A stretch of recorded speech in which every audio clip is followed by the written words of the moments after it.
As a feminist, do you worry that quitting city council to be a mom will be taken as a sign that women can't hack the workforce? As a feminist, I worry more that it should be taken as a sign at all. You see, I let my career postpone our baby 11 years, and now I want something else. I want to be home. I want to wake up in the morning and know that I have absolutely nothing to do all day of any political consequence. You want to be vice president? Diane Cook from the Seattle Journal, my husband, Ed Hobart. Hobart!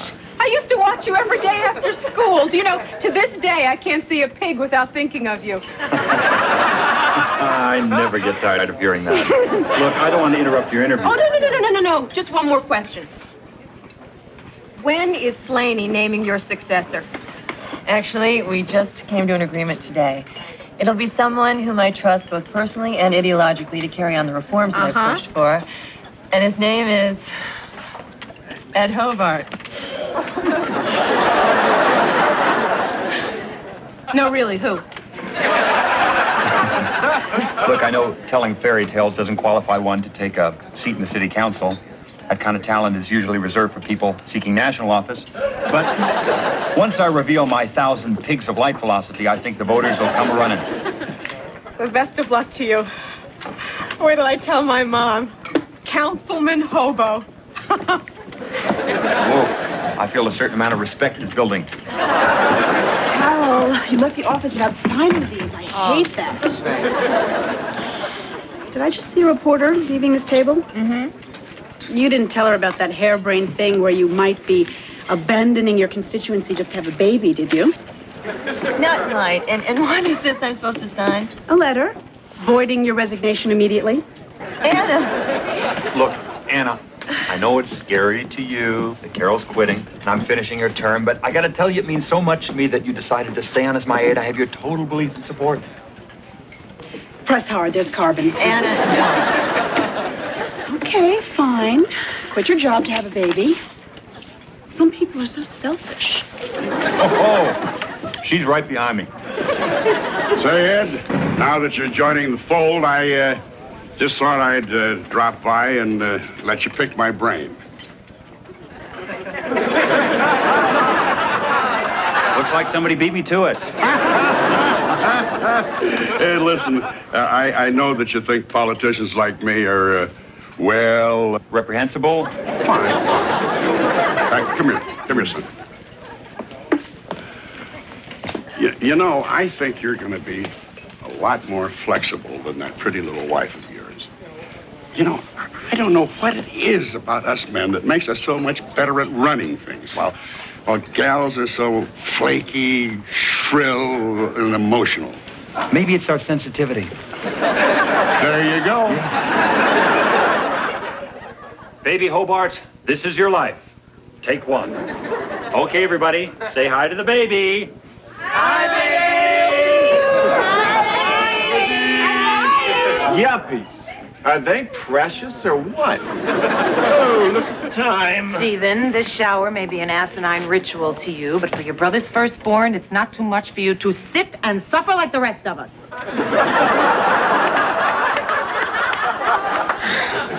I'm sorry, little brother. Accepted? Yeah, it's fine. All right, forget it. I said it was okay, didn't I? Yeah, and then you give me that look. What look? Down your nose at me.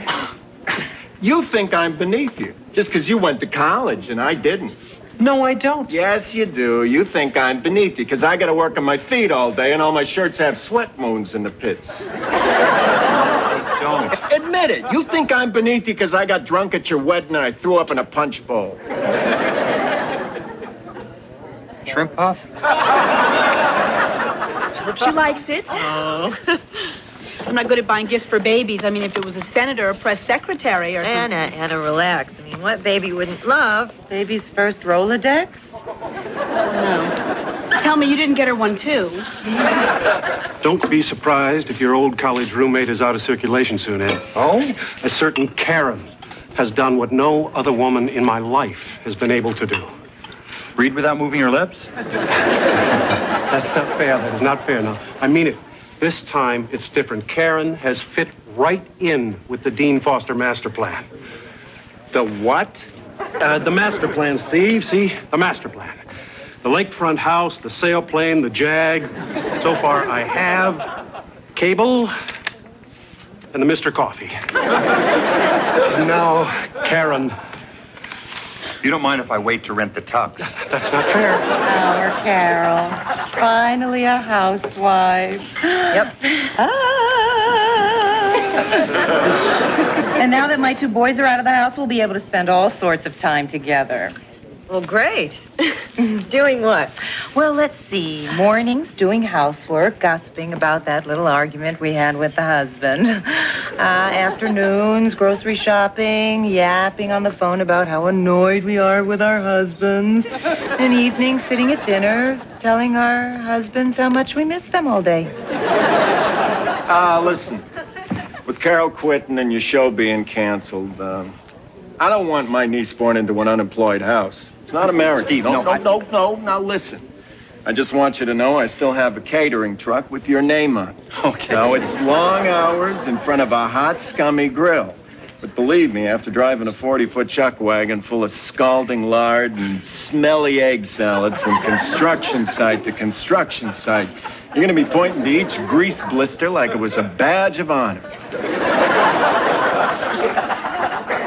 Steve, as appetizing as that sounds, it does sound like a little bit of heaven. I do actually have a job, everybody. Oh, hey, that's great. What is it? Well, I don't want to upstage Carol at a baby shower, but since you asked and since all our friends are here, I'm going to replace Carol as the new city councilman.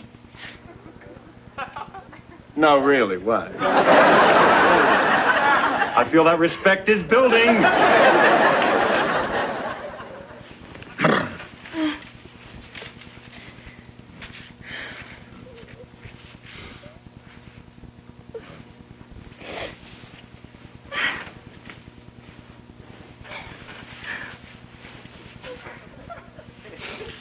What fun. Magic fingers without all those pesky quarters.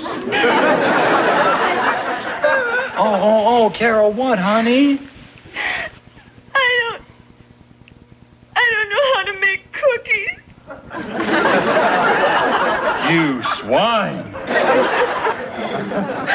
Oh, I know that it sounds stupid. It's just that now, after waiting all these years, I'm just really afraid I'm going to be a lousy mother.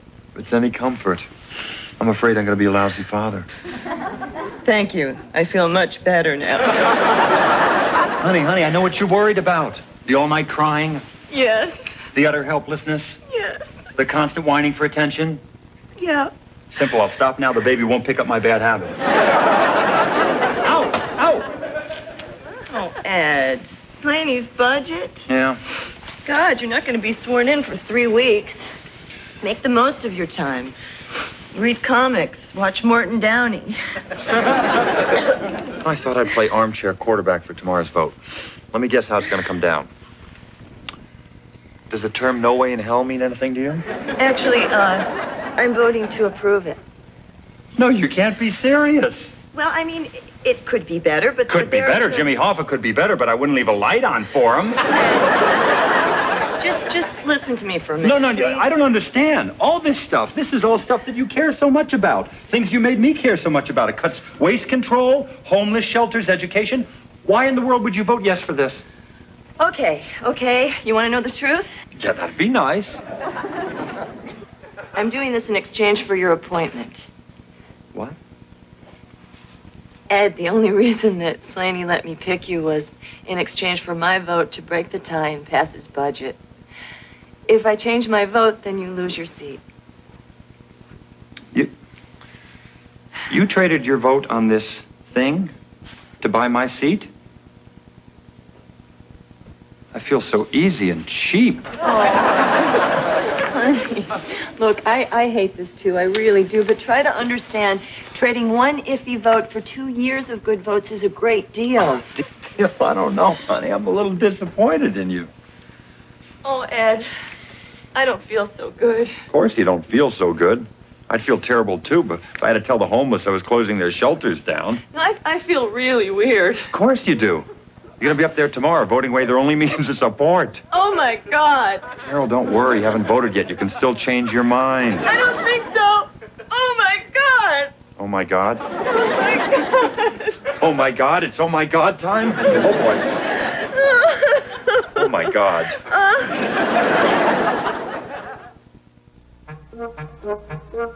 I came into the kitchen. Two of my kids are fighting over who gets the red Jell-O gelatin, who gets the yellow Jell-O gelatin. So I flipped a coin. I won. Jell-O gelatin. You can't be a kid without it. Tonight, the tears and tributes continue following the death of Lucille Ball, the comedian whose TV series I Love Lucy made her loved around the world, had been recovering from heart surgery last week. This morning, she died of a ruptured artery. Her doctors said there was no warning. Give shot. She was even beginning to walk a little bit. Her spirits were good. Everyone felt very optimistic. There was no reason to suspect that anything was about to occur.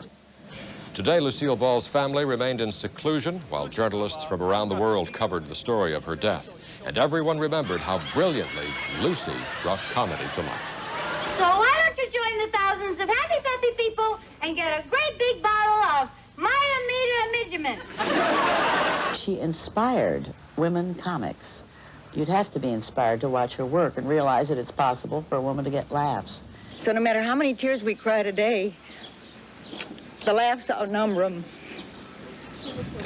I love Lucy. She was a friend. We loved her dearly, and she's truly going to be missed. She took care of me. She made sure everything was just right with me, and I remember I told some other person that interviewed me a memory about it. She used to tuck me in bed. But what can you do? The guy knocks on your door and gives you back your pictures. You gotta leave. But there's one thing that's nice. Lucy is gone, but she'll always be with us.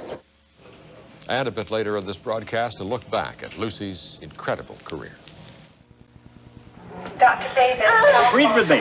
Come on, find a rhythm. Find a rhythm? Yeah. Find a rhythm? Yeah. Okay. Okay.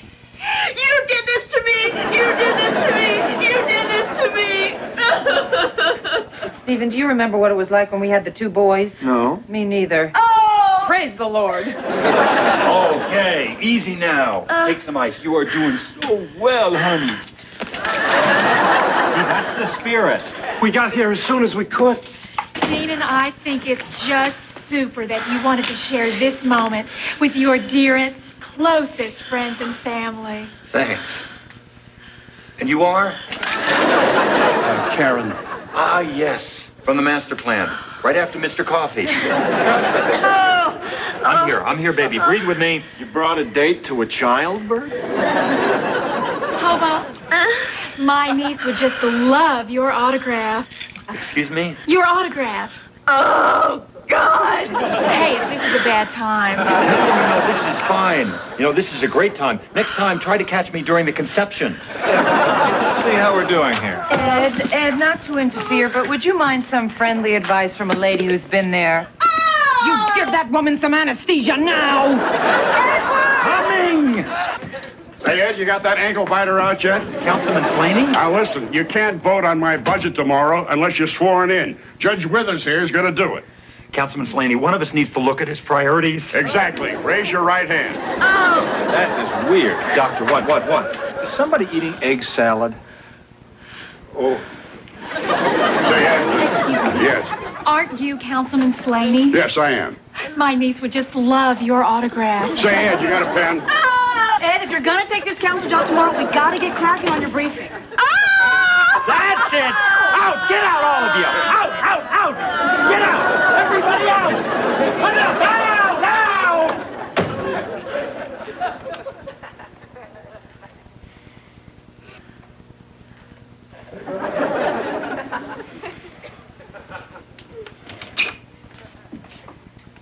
Thank you.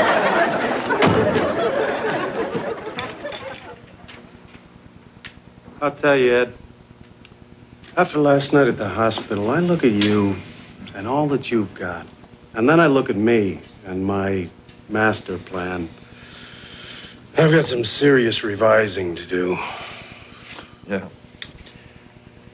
I'd start with Karen. Yeah. Can I see your baby again? Isn't she just beautiful? It's the sort of thing that reminds you what life's all about, isn't it? Well, coming from you, that means a lot. Special session, reporters, certain victory for my budget. And look at me. I'm goose flesh. What's with you? It's some deal that Carol made with Slaney in its budget. She promised him a yes vote, and I don't believe in it. So I can go up there, vote yes, honor her commitment, and hate myself. Or I can vote no, honor my conscience, break my wife's word. I don't know, Dino. What do you think I should do? Dean? And I like barbecues. Long walks on the beach. Dean! Huh? Oh, yes. Moral dilemma all the way. Will all council members take their places, please? That's you. Okay, listen up, councilman. The budget votes break down 4 and 4. Slaney traded Councilman Figueroa streetlights for his, and Walker promised not to filibuster Morton's tax plan for the yeses. Ling, Murray, O'Brien, and Travis are all voting no in exchange for committee appointments. Is anybody here voting for or against this thing on merit? That is so cute. Calling the roll on the budget. Councilman Figueroa. Figueroa votes yes. Councilwoman Ling. No. Councilman Murray. No. Councilwoman Walker. Do I do? It doesn't get much simpler than this. When you hear your name, just smile a big smile and say yes. Councilman Hobart. Councilman Hobart.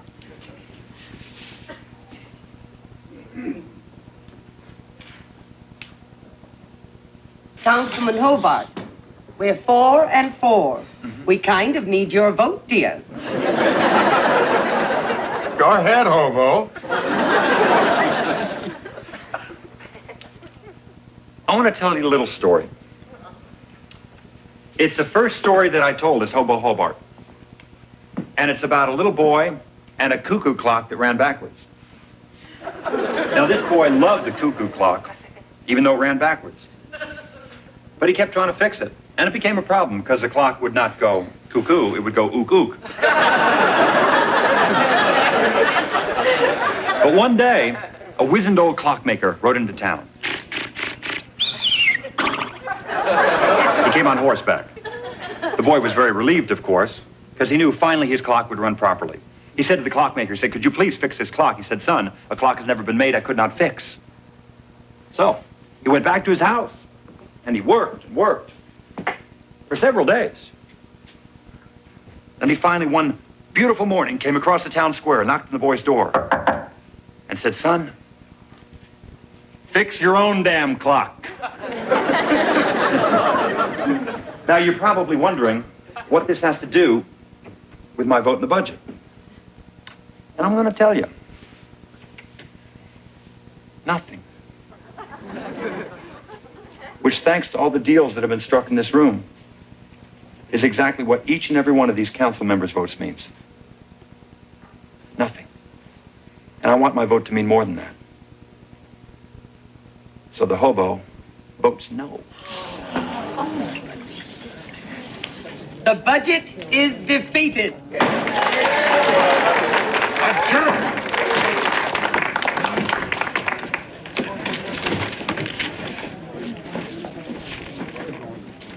What? What you said? Well, you didn't stink up the joint. I take that as a vote of confidence. You're full of surprises, aren't you, rookie? Your wife and I had a deal, but no. I get sworn in. You come in here, you upset my apple cart with one speech, and make yourself a general pain in the patoot. Just what are you going to do next? I'm going to go to Disneyland.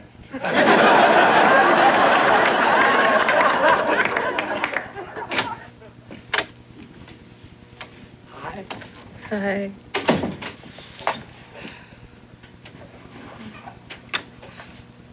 She's lucky she's got your eyes. Luckier, she's got your breast. By the way, I am entering your room in the Rose Parade. How you feeling? Oh, on a cloud. Bet you never felt better, huh? Never. Bet there's nothing that could cast a shadow over this world of bliss you're living in. Nothing. Except maybe, finding out that you went against my word and voted no on Slaney's budget. How did you find out? Well, I think it came to me somewhere between casting a shadow and the world of bliss. Look, okay, I know I disappointed you. I know I went back on your word. I know I made an enemy out of Slaney. So the day wasn't a total loss. Well,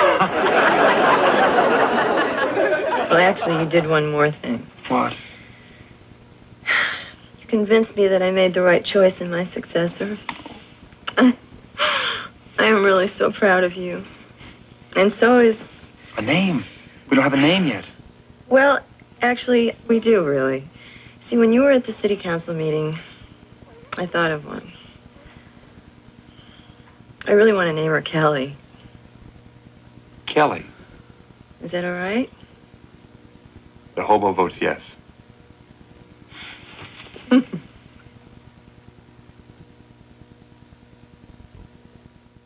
The Foundation for Exceptional Children is searching for disabled young people who do their personal best. The Yes I Can program honors these children in special ways. Write to Yes I Can, Department T, Reston, Virginia 22091.